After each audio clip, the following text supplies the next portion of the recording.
जिस राजा को हमने वोट देके 2 बार प्रधानमंत्री बनाया था, उससे न्याय मांगने के लिए इन्होंने क्या किया?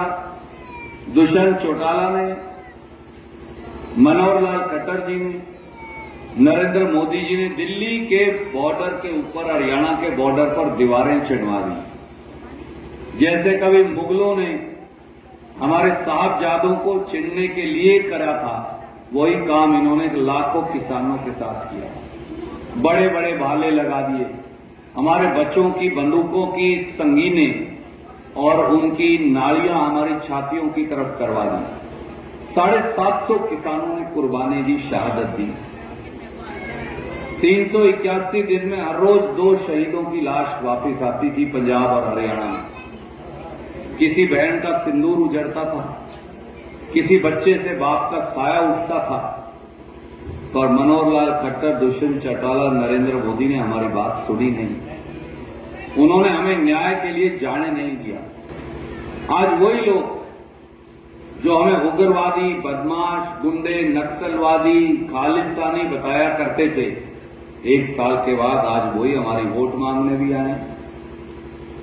सरपंच साहब, अगर हम कल तक आप और मैं खालिस्तानी थे और नक्सलवादी थे, फिर आज हमारी वोटों की जरूरत क्या है? इस बात का कोई जवाब बीजेपी के किसी लीडर के पास नहीं। और अब अगला हमला बोल रखे है संविधान पर। ये वोट का अधिकार छीनना चाहते हैं। कई साथी कह देते हैं भाई संविधान खत्म करेंगे बाबा साहब अम्बेडकर का, तो एससी बीसी के साथियों का अधिकार खत्म हो जाएगा। वो तो हो ही जाएगा, सच कह रहे। एससी बीसी पर अगला हमला।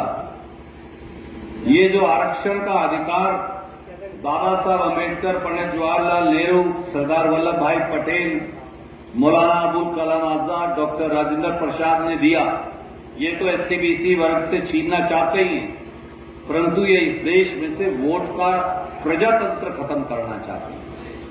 तो मेरे बुजुर्गों, मेरे नौजवान साथियों, मेरी माताएं बहनें यहां मौजूद हैं, मैं आपसे एक ही अरदास लेकर आया हूं। एक वोट 25 तारीख को हमारे भाई कांग्रेस और आम आदमी पार्टी का यहां गठबंधन है, इंडिया अलायंस का।